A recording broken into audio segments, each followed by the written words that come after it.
now mode, and they are, but they're also in win later mode. That makes sense. Michael Penix Jr. goes 8th to Atlanta. Here's Falcons front office. Kirk Cousins is our quarterback. We're very excited about Kirk, very excited about this team. And Michael Penix we're talking about the future. Raheem, whichever one of you called Kirk when you were on the clock and you tell me about it, what's his reaction? Well, that's a private. We wouldn't share that, you know, and obviously reactions are pretty private, right? Yeah. You know, he got called on the clock, obviously, because it's a sensitive time with the issues of what you got going on. It's never a right time to talk to a quarterback about those things, and reactions are always going to be private when it comes to those things.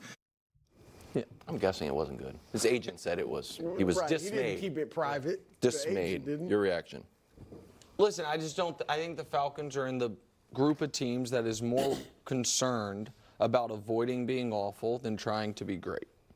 And I think that the team was maybe so scarred by the post-Matt Ryan period, where you had no quarterback, that they, in my opinion, Coach, they had two legitimate paths here when they knew what their free agent situation was, their cap situation, their position in the draft, and the quarterbacks who were coming out. One was what they did, sign Kirk Cousins, and then use that 8th pick to supplement a defense that needs it, or to trade back and get extra stuff, but things that can help you right now. The other is to use the money they spent on Kirk to add free agents, draft a quarterback, and try to take the young quarterback path with a bunch of weapons like what the Niners have done, what we've seen the Eagles do, what we've seen a lot of the Chiefs do before they paid Mahomes, all that stuff. Instead, they hedged against Kirk's Achilles and age and all of that and have this in their back pocket, but it lowers their ceiling. Now, instead of adding an impact player, they add a guy they hope not to play. And when they do play him, they don't get the benefit of the young, cheap quarterback because for the first 2 years, you're paying Kirk Cousins whether he's on the team or not. So that was my takeaway from it. Wow. You don't hear me say this often, but I 100% agree with Nick right here. And I had made a video prior with the Herd. You know, Con Cowherd, because he's saying everyone's overreacting about this and said some nonsense about insurance or whatever, about, you know, and hedging your bets and all of this. And I just rejected that right off the bat. But I also, and the reasons why I gave were exactly what Nick Wright just said. Literally word for word. That what they're doing doesn't really make sense. Because if you didn't think that Kirk Cousins was going to be good enough, then don't pay him that money. And now you can spend that money to build a better team.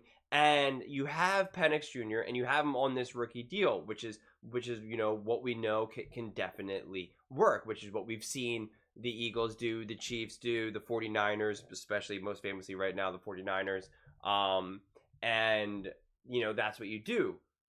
But now they're paying this money to Kirk Cousins so they don't get that same benefit. Even if Penix ends up being this great quarterback, it's like they're not really getting that true free, you know, rookie type of contract because that money's going to Kirk Cousins. So now that limits you. So it just doesn't really make sense.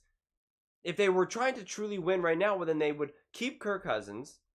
And they would have, again, traded back and got more picks or whatever they thought was most pressing with the number that they had, 8th overall.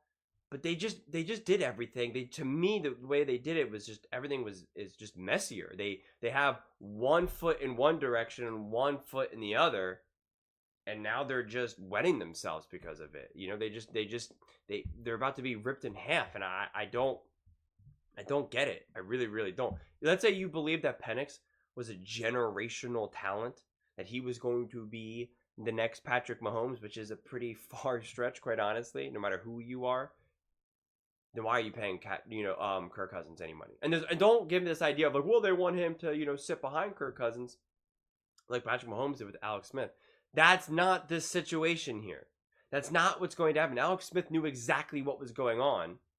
And Alex Smith didn't just sign a pretty legitimate 4-year contract here. So I'm curious to see what Mangini has to say. I wonder if he's against it or for it. So let's take a listen. Yeah, I obviously like Michael Penix, and I think I think he'll do well, but I don't understand this. We talked about the reaction of Kirk Cousins. It couldn't have been good. And look, Aaron Rodgers was sensitive when they had the draft, so I'm sure Kirk was just as sensitive, and that was a later round draft pick. What was the reaction of the owner? What was did they tell him ahead of time this is the plan with the 8th pick? The video seems to the video doesn't look like they told him. He's 81 years old. He's not waiting for 3 or 4 years down the road. He wants to win right now, and you've got a chance to add another weapon to the offense, which is pretty good. You got Bijan Robinson, Drake London, Kyle Pitts. You add another top-flight wide receiver to that. The offensive line is pretty good. The defense isn't horrible. They haven't won. They haven't had a winning record in 6 years. It's like Chicago. So to say they're going to supplement it because they're going to win so much, why don't you go win some games and then talk about supplementing it? And why not trade back? You can ensure things in the future by getting future first-round draft picks, similar to what Chicago did with Carolina. You trade back if that's a decision. And it should be said, you had Penix third on your quarterback. You like Penix a lot. I liked him a lot, and I don't think this is an item that's going to save their jobs. I know you guys have talked about that a little bit. If anything, if I'm the owner, I'm angry. I'm angry that this is the decision that's made, and I'm a big believer in having a backup quarterback that's viable. But at the 8th pick in the draft, with where this team is, why? Why would you do that? I agree with everything you guys have said. Like, it almost looks like, and it's hard to believe this was the case. I don't believe this was the case. But the way they moved made it seem like they were stunned that Penix was there. But first of all, why are you calling Kirk Cousins on the clock? You could have called him yesterday or 2 days ago if you knew we really like Penix. He's going to be there. And you could have told Kirk, if Penix is there, we think he will be. I understand not doing that. And you can't go through a bunch of mock drafts. You can't go through a bunch of mock drafts organizationally and think, oh, Penix is definitely not going to be there at 8. Correct. Right. Like there's a lot of scenarios where he's there at 8. You think they would have leaked it? If Kirk Cousins' agent was smart, he would definitely leak it. There'd be an avalanche of criticisms like, ooh, we're getting roasted here. Or someone trades up to go get him. But that's my second point. You can't tell Kirk Cousins ahead of time. Again, especially because Kirk Cousins just newly signed with the Falcons. If he was like a long timer, right? He was with the Falcons for years and years and years, and they have that rapport, and they're just like, "Hey, man, we love you. We are so great for everything." You know, it's just a different type of relationship that they actually have established. That's not what this is. You know, so that I definitely disagree with what Brew is saying. I don't think the owner would have leaked it. If you know you want Penix, and you know he's going to be there at 8, like you said, Coach, why not move down? They didn't do that. They didn't move down. They didn't tell Cousins early, and there were leaks that they liked Penix and might take him. So, I mean, Jonathan Jones had it, and Jonathan Jones had that in his mock draft. Credit to him, because he had it in the mock too. He had it in his mock that the Falcons were going to take Penix at 8. So who does he have a relationship with? Right. So because he didn't miraculously go, this is a good decision. And someone had to tell him. So, but here's the other part, Brew, to me that is so frustrating from a process standpoint, and why I'm so convinced that 6 weeks ago they didn't think they were going to do this. And Michael Penix has played 0 games since then. All the info, or a lot of it, is obviously in by the end of the college football season. Kirk Cousins got $100 million guaranteed in his deal. There are different ways to do those guarantees.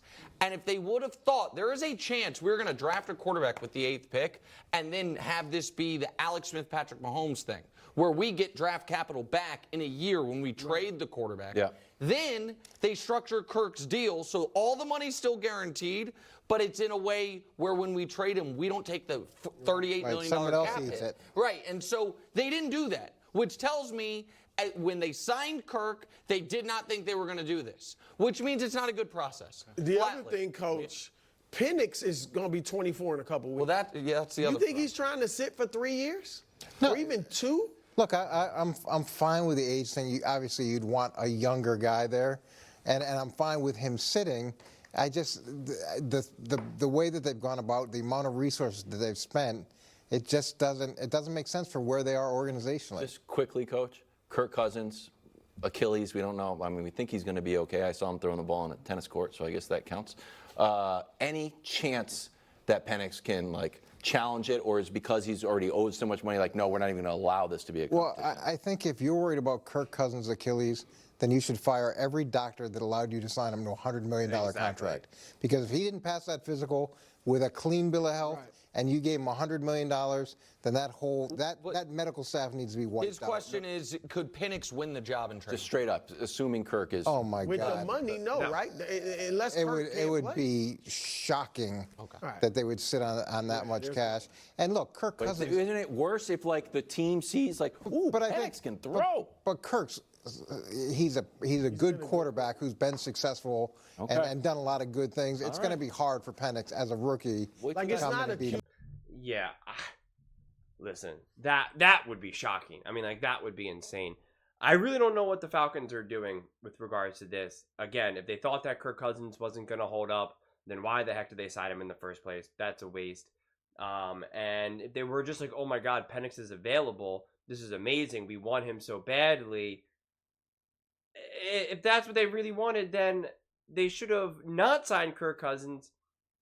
And if they had to move up to get Penix, like they should have put themselves in a better position to get Penix if Penix was really that guy that they desperately wanted, that they thought could change the face of the organization, you know? And if that's the case, then go out and get him. But it doesn't make sense to go out and get him and pay Kirk Cousins $140 million.